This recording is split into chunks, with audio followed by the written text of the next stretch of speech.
Babylon 5. ಕೊಲೆ ಕೇಸ್ನಲ್ಲಿ ಜೈಲಲ್ಲಿರುವಂತಹ ನಟ ದರ್ಶನ್ಗೆ ಜೈಲೂಟವೇ ಗತಿಯಾಗಿದೆ. ನೋಡಿ, ಹೈಕೋರ್ಟ್ನಲ್ಲಿ ಇವತ್ತು ವಿಚಾರಣೆ ನಡೀಬೇಕಾಗಿತ್ತು, ಆದರೆ ಆಗಲಿಲ್ಲ. ಕಾರಣ ಏನು? ಮ್ಯಾಜಿಸ್ಟ್ರೇಟ್ ಕೋರ್ಟ್ ಅರ್ಜಿ ತಿರಸ್ಕಾರ ಮಾಡಿತ್ತು. ಇವತ್ತು ಹೈಕೋರ್ಟ್ನಲ್ಲಿ ವಿಚಾರಣೆ ಆಗಬೇಕಾಗಿತ್ತು, ಆದರೆ ಆಗಿಲ್ಲ. ಯಾಕಂತ ಹೇಳಿದ್ರೆ ಅರ್ಜಿಯನ್ನ ವಾಪಸ್ ತೆಗೆದುಕೊಳ್ಳಲಾಗಿದೆ. ಹೀಗಾಗಿನೇ ದಾಸನಿಗೆ ಜೈಲೂಟವೇ ಗತಿಯಾಗಿದೆ. ಮನೆಯೂಟ ಬೇಕು ಅಂತ ಅರ್ಜಿಯನ್ನು ಸಲ್ಲಿಸಿದ್ರು. ಮ್ಯಾಜಿಸ್ಟ್ರೇಟ್ ಕೋರ್ಟ್ನಲ್ಲಿ ಹಿನ್ನಡೆ ಆಯಿತು. 25ನೇ ತಾರೀಕಿಗೆ 29 ಅಂದರೆ ಇವತ್ತು ವಿಚಾರಣೆ ನಡೀಬೇಕಾಗಿತ್ತು. ಆದರೆ ಹೈಕೋರ್ಟ್ಗೆ ಸಲ್ಲಿಸಿದ್ದ ಮನೆಯೂಟದ ಅರ್ಜಿಯನ್ನ ವಾಪಸ್ ತೆಗೆದುಕೊಂಡಿದ್ದಾರೆ. ವಾಪಸ್ ತೆಗೆದುಕೊಳ್ಳಲಾಗಿದೆ. ಏನು ಅರ್ಜಿ ಹಾಕಿದ್ರು ಹೈಕೋರ್ಟ್ಗೆ ನೋಡಿ, ಬಿರಿಯಾನಿಗಾಗಿ ಹಾತೊರಿತಾ ಇದ್ರು. ಕಾಟೇರ, ಕಲಾಸಿಪಾಳ್ಯ ಚಾಕಣ, ಬೋಟಿ, ಕಲಿಜಾ, ಬಿರಿಯಾನಿ, ಒಳ್ಳೊಳ್ಳೆ ಫುಡ್ ಸಿಗುತ್ತೆ ಅಂತ ಅನ್ಕೊಂಡಿದ್ರು, ಕನಸು ಕಾಣ್ತಾ ಇದ್ರು. ಎಲ್ಲ ನುಚ್ಚುನರಾಯಿತು. ಮ್ಯಾಜಿಸ್ಟ್ರೇಟ್ ಕೋರ್ಟ್ನಲ್ಲೂ ಕೂಡ ಅರ್ಜಿ ವಜಾ ಆಗಿತ್ತು. ಇಲ್ಲಾದ್ರೂ ಸಿಗುತ್ತೆ ಅಂತ ಅನ್ಕೊಂಡಿದ್ರು, ಆದರೆ ಆಗಿಲ್ಲ. ಹೈಕೋರ್ಟ್ನಿಂದಲೂ ಕೂಡ ಮನೆಯೂಟದ ಅರ್ಜಿಯನ್ನ ವಾಪಸ್ ಪಡೆದುಕೊಂಡಿದ್ದಾರೆ. ಹೈಕೋರ್ಟ್ಗೆ ದರ್ಶನ್ ಪರ ವಕೀಲರು ಮೆಮೊ ಸಲ್ಲಿಕೆಯನ್ನ ಮಾಡಿದ್ದಾರೆ. ಅಂದ್ರೆ ಮೆಮೊ ಅಪ್ಲಿಕೇಶನ್. ಅರ್ಜಿ ವಾಪಸ್ ಪಡೆಯಲು ಮೆಮೊವನ್ನು ಸಲ್ಲಿಕೆ ಮಾಡಲಾಗುತ್ತೆ. ಅಂದ್ರೆ ಈಗ ಅವರು ಮನೆಯೂಟದ ಅರ್ಜಿನ ಸಲ್ಲಿಸಿದಾರಲ್ವಾ, ನಾವು ವಾಪಸ್ ತಗೊಂಡ್ಬಿಡ್ತೀವಿ ಅಂತ ಸಂದರ್ಭದಲ್ಲಿ ಮೆಮೊವನ್ನು ಸಲ್ಲಿಕೆ ಮಾಡ್ತಾರೆ. ಈ ಮೆಮೊವನ್ನು ಯಾಕೆ ಸಲ್ಲಿಕೆ ಮಾಡಿದ್ದಾರೆ ಅಂತ ಹೇಳಿದ್ರೆ, ಈಗ ಅವ್ರಿಗೆ ಹೈಕೋರ್ಟ್ನಲ್ಲೂ ಕೂಡ ನಮಗೆ ನಮ್ಮ ಅರ್ಜಿ ಪರಿಷ್ಕೃತ ಆಗೋದಿಲ್ಲ ಅನ್ನುವಂಥದ್ದು ಆಲೋಚನೆಗೆ ಬಂದಿರಬಹುದು. ಅಲ್ಲೂ ಕೂಡ ನಮ್ಮ ಮ್ಯಾಜಿಸ್ಟ್ರೇಟ್ನಲ್ಲೇ ನಮಗೆ ನ್ಯಾಯ ಸಿಕ್ಕಿಲ್ಲ ಅಂತಂದ್ರೆ, ಅಥವಾ ಅಲ್ಲೇ ನಮ್ಮ ಅರ್ಜಿ ಪುರಸ್ಕೃತ ಆಗಿಲ್ಲ ಅಂತ ಹೇಳಿದ್ರೆ ಹೈಕೋರ್ಟ್ನಲ್ಲಿ ಹೇಗಾಗುತ್ತೆ? ಹೈಕೋರ್ಟ್ ಬಹಳ ಸ್ಪಷ್ಟವಾಗಿ ಹೇಳಿತ್ತು. ಅಂದ್ರೆ ಮೊದಲು ಹೈಕೋರ್ಟ್ನಲ್ಲೇ ಅರ್ಜಿ ಸಲ್ಲಿಸಿದ್ರು. ಹೈಕೋರ್ಟ್ ಏನು ಹೇಳುತ್ತೆ ಅವತ್ತು, ಇಲ್ಲ ನೀವು ಮ್ಯಾಜಿಸ್ಟ್ರೇಟ್ ಕೋರ್ಟಲ್ಲಿ ಬಗೆಹರಿಸ್ಕೊಂಡು ಬನ್ನಿ ಆಮೇಲೆ ಹೈಕೋರ್ಟ್ಗೆ ಅಂತ. ಈಗ ಅಲ್ಲೇ ಅರ್ಜಿ ತಿರಸ್ಕೃತ ಆಗಿದೆ, ಅಲ್ಲಿನೇ ಮನೆ ಊಟಕ್ಕೆ ಅವಕಾಶ ಕೊಟ್ಟಿಲ್ಲ ಅಂದ್ರೆ ಇಲ್ಲಿ ಕೊಡ್ಲಿಕ್ಕಾಗಲ್ಲ. ಅಂದ್ರೆ ಆ ಸಾಧ್ಯತೆಗಳು ಬಹಳ ಕಡಿಮೆ ಇರುತ್ತೆ. ಇದನ್ನ ಅರಿತು ಮೆಮೊ ಅಪ್ಲಿಕೇಶನ್ ಸಲ್ಲಿಕೆ ಮಾಡಿದ್ದಾರೆ. ಅವರ ಅರ್ಜಿಯನ್ನ ವಾಪಸ್ ತೆಗೆದುಕೊಂಡಿದ್ದಾರೆ. ಡಿ ಬಾಸ್ಗೆ ಆಗಿರುವಂತಹ ಹಿನ್ನಡೆ ಇದು. ಬಿರಿಯಾನಿಗೋಸ್ಕರ ಕಾದು ಕೂತಿದ್ರು, ಬರುತ್ತೆ ಪಾರ್ಸಲ್ಲು ಅಂತೇಳಿ. ಆದರೆ ಮನೆಯೂಟದ ಭಾಗ್ಯ, ಮನೆಯೂಟದ ಕನಸು ನುಚ್ಚು ನೂರಾಗಿದೆ. ನಮಗೆ ಅಜೀರ್ಣ ಸಮಸ್ಯೆ ಇದೆ, ಭೇದಿಯಾಗ್ತಾ ಇದೆ, ಇಲ್ಲಿ ಊಟ ಒಗ್ತಾ ಇಲ್ಲ, 10 kg ತೂಕ ಕಡಿಮೆ ಆಗಿದ್ದೀನಿ, ನಿದ್ದೆ ಇಲ್ಲ.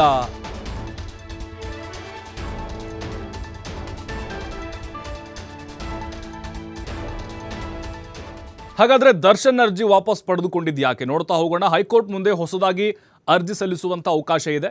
ಮ್ಯಾಜಿಸ್ಟ್ರೇಟ್ ಕೋರ್ಟ್ ಅರ್ಜಿಗ ಆಲ್ರೆಡಿ ವಜಾಗೊಳಿಸಿದೆ.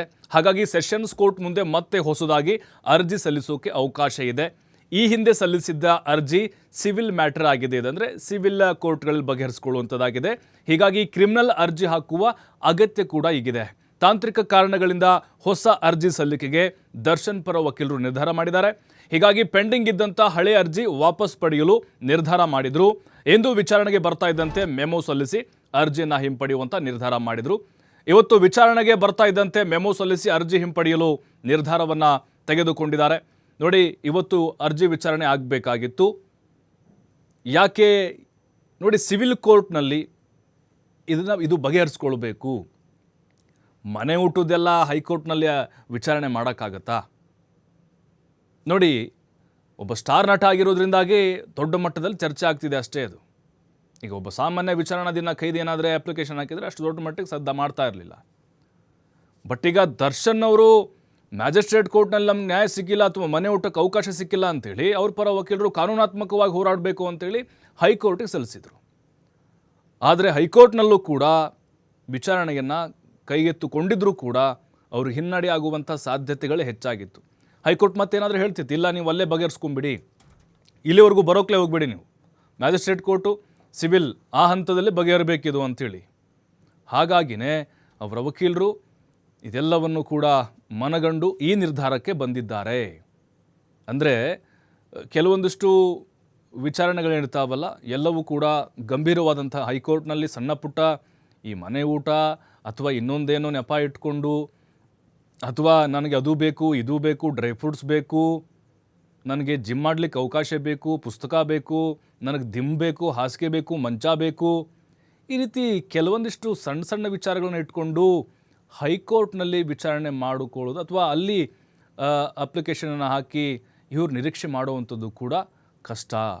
ಹಾಗಾಗಿನೇ ಇದೆಲ್ಲಿ ಕೆಳಹಂತದ ನ್ಯಾಯಾಲಯಗಳಲ್ಲಿ ಸಿವಿಲ್ ಕೋರ್ಟ್ನಲ್ಲಿ ಇದು ಬಗೆಹರಿಬೇಕು ಅನ್ನುವಂಥದ್ದು ಕೂಡ ಹೈಕೋರ್ಟ್ನ ಅಪೇಕ್ಷೆಯಾಗಿರುತ್ತೆ. ಅವತ್ತು ಆರಂಭದಲ್ಲೇ ಅದಾಗಬೇಕಾಗಿತ್ತು. ನೋಡಿ, ಮ್ಯಾಜಿಸ್ಟ್ರೇಟ್ ಕೋರ್ಟ್ ಬಹಳ ಸ್ಪಷ್ಟವಾಗಿ ಹೇಳಿತ್ತು. ಅವತ್ತೇನು ಹೇಳಿತ್ತು, 25ನೇ ತಾರೀಕು ಇಲ್ಲಿ ಸ್ಟಾರ್ ಆದರೂ ಅಷ್ಟೇ, ಸಾಮಾನ್ಯ ವಿಚಾರಣಾಧೀನ ಖೈದಿ ಆದರೂ ಅಷ್ಟೇ, ಎಲ್ರಿಗೂ ಒಂದೇ. ಸ್ಟಾರ್ ಅಂಥೇಳಿ ಮನೆ ಊಟಕ್ಕೆ ಅರ್ಜಿ ಸಲ್ಲಿಸಿಬಿಟ್ರೆ ವಿಶೇಷವಾಗಿ ಸವಲತ್ತು ಕೊಡೋಕ್ಕಾಗುತ್ತಾ? ಗುಣಮಟ್ಟದ ಆಹಾರವನ್ನು ಜೈಲಲ್ಲಿ ಕೊಡಲಾಗ್ತಾ ಇದೆ ಅಂಥೇಳಿ ಮ್ಯಾಜಿಸ್ಟ್ರೇಟ್ ಕೋರ್ಟ್ ಕೂಡ ಅಲ್ಲಿ ಅಭಿಪ್ರಾಯವನ್ನು ವ್ಯಕ್ತಪಡಿಸಿತ್ತು. ಅನಾರೋಗ್ಯದ ಕಾರಣವನ್ನು ಇಟ್ಕೊಂಡು ಅಲ್ಲಿ ಮನೆ ಊಟ ತರಿಸಿಕೊಳ್ಳುವಂಥ ಸಾಧ್ಯತೆಗಳು ಇರ್ತವೆ, ಅವಕಾಶಗಳಿದೆ, ಇಲ್ಲ ಅಂತ ಹೇಳಲ್ಲ. ಆದರೆ ಅಲ್ಲಿ ವೈದ್ಯರು ರಿಪೋರ್ಟನ್ನು ಕೊಟ್ಟಿದ್ದಾರೆ ಆಲ್ರೆಡಿ. ದರ್ಶನ್ ಅವ್ರಿಗೆ ಆ ರೀತಿಯಾದಂಥ ಸಮಸ್ಯೆಗಳು ಏನೂ ಇಲ್ಲ ಅಂಥೇಳಿ. ಕಸ್ಟಡಿಲಿದ್ದಾಗ ಚೆನ್ನಾಗಿದ್ದರು, ಆರಂಭದಲ್ಲಿ ಜೈಲಿಗೆ ಬಂದಾಗ ಚೆನ್ನಾಗಿದ್ದರು, ಈಗ ಏಕಾಏಕಿ ಈ ಸಮಸ್ಯೆ ಉಂಟಾಗುತ್ತೆ ಅಂತ ಹೇಳಿದ್ರೆ ಏನರ್ಥ? ಹಾಗಾಗಿ ಸೆಷನ್ಸ್ ಕೋರ್ಟ್ ಮುಂದೆ ಮತ್ತೆ ಹೊಸದಾಗಿ ಅರ್ಜಿ ಸಲ್ಲಿಸೋಕೆ ಈಗ ಅವಕಾಶ ಇದೆ ದರ್ಶನ್ ಪರ ವಕೀಲರಿಗೆ. ಈ ಹಿಂದೆ ಅರ್ಜಿ ಸಲ್ಲಿಸಿದ್ದು ಇದು ಸಿವಿಲ್ ಮ್ಯಾಟ್ರ್ ಆಗಿದೆ, ಸಿವಿಲ್ಗೆ ಸಂಬಂಧಪಟ್ಟಂಥ ಒಂದು ವಿಚಾರ ಇದು. ಹಾಗಾಗಿ ಕ್ರಿಮಿನಲ್ ಅರ್ಜಿ ಹಾಕುವಂಥ ಒಂದು ಅಗತ್ಯತೆ ಇದೆ. ನೋಡಿ, ಇವತ್ತು ವಿಚಾರಣೆಗೆ ಏನಾದರೂ ಬಂದಿದ್ದರೆ ಹೈಕೋರ್ಟ್ನಲ್ಲಿ ಖಂಡಿತವಾಗ್ಲೂ ದರ್ಶನ್ಗೆ ಹಿನ್ನಡೆ ಆಗುವಂಥ ಸಾಧ್ಯತೆಗಳೇ ಹೆಚ್ಚಾಗಿತ್ತು. ವಿಚಾರಣೆಯನ್ನು ಕೈಗೆತ್ತಿಕೊಂಡಿದ್ರೂ ಕೂಡ ಅಲ್ಲಿ ಕೆಲವೊಂದಿಷ್ಟು ಸಲಹೆಗಳನ್ನು ಕೊಡೋರು, ಇಲ್ಲ ನೀವು ಅಲ್ಲೇ ಇದನ್ನು ಇತ್ಯರ್ಥ ಮಾಡಿಸ್ಕೊಂಬಿಡಿ ಅಂಥೇಳಿ. ಅಂದರೆ ಈಗ ಹೈಕೋರ್ಟ್ನಲ್ಲೂ ಕೂಡ ಎರಡನೇ ಬಾರಿಗೆ ಇದು ಹಿನ್ನಡೆ ಆಗ್ತಾ ಇರೋದು ಡಿ ಬಾಸ್ಗೆ. ಮ್ಯಾಜಿಸ್ಟ್ರೇಟ್ ಕೋರ್ಟ್ನಲ್ಲೂ ಕೂಡ ಮೊನ್ನೆ ಅವಕಾಶವನ್ನು ಕೊಟ್ಟಿರಲಿಲ್ಲ, ಅವರ ಅರ್ಜಿ ವಜಾಗೊಳಿಸಲಾಗಿತ್ತು. ಈಗ ಸಿವಿಲ್ ನ್ಯಾಯಾಲಯದ ಮುಂದೆ ಇವರಿಗೆ ಅವಕಾಶ ಇದ್ದಾವೆ. ಯಾಕಂತ ಹೇಳಿದ್ರೆ ಈಗ ಅಲ್ಲಿ ವಿಚಾರಣೆ ನಡೆಸುವಂತಹ ಸಂದರ್ಭದಲ್ಲಿ ಜೈಲಿನ ಅಧಿಕಾರಿಗಳು ಅವ್ರ ಗಮನಕ್ಕೆ ತರಲಾಗಿದೆಯಾ, ಅವರ ಒಂದು ಮೆಡಿಕಲ್ ರಿಪೋರ್ಟ್ ಏನು ಹೇಳುತ್ತೆ, ನಿಜವಾಗ್ಲೂ ಅನಾರೋಗ್ಯ ಸಮಸ್ಯೆ ಇದೆಯಾ, ಅಲ್ಲಿಯ ಊಟ ಕಳಪೆದಾಗಿದೆಯಾ, ಅಲ್ಲಿ ಊಟದಿಂದಲೇ ಈ ರೀತಿ ದರ್ಶನ್ಗೆ ಆಗ್ತಾ ಇದೆಯಾ, ಇದೆಲ್ಲವೂ ಕೂಡ ಅಲ್ಲಿ ರಿಪೋರ್ಟನ್ನು ಸಲ್ಲಿಸಬೇಕಾಗತ್ತೆ. ಹಾಗಾಗಿ ಈಗ ದರ್ಶನ್ ಅವ್ರಿಗೆ ಸದ್ಯಕ್ಕೆ ಮನೆಯೂಟದ ಭಾಗ್ಯ ಸಿಗುವಂತಹ ಲಕ್ಷಣಗಳು ಕಾಣಿಸ್ತಾ ಇಲ್ಲ. ಅದು ಸ್ಟಾರ್ ಆದರೂ ಅಷ್ಟೇ, ಯಾರಾದರೂ ಅಷ್ಟೇ. ವಿಶೇಷವಾಗಿ ಸವಲತ್ತುಗಳನ್ನು ಕೊಡಲಿಕ್ಕೆ ಇಲ್ಲಿ ಅವಕಾಶ ಇಲ್ಲ. ಅಂದರೆ ಮೂಲಭೂತ ಹಕ್ಕಿಗೆ ಇದು ಧಕ್ಕೆಯಾಗುತ್ತೆ ಅಂಥೇಳಿ ಅವ್ರು ಹೇಳ್ತಾ ಇದ್ರು. ದರ್ಶನ್ ಪರ ವಕೀಲರು ಮೊನ್ನೆ ವಾದ ಮಾಡುವಾಗ ಎಲ್ಲಿ ಮೂಲಭೂತ ಹಕ್ಕಿಗೆ ಧಕ್ಕೆಯಾಗಿದೆ? ಅವರು ಕೊಲೆ ಆರೋಪಿ. ಈಗ ಈ ರೀತಿಯಾದಂಥ ಅವಕಾಶಗಳನ್ನು ಕೊಡುವ ಸಾಧ್ಯತೆಗಳು ಕಡಿಮೆ ಇರುತ್ತೆ ಅನ್ನುವಂಥ ವಾದ ಇತ್ತು.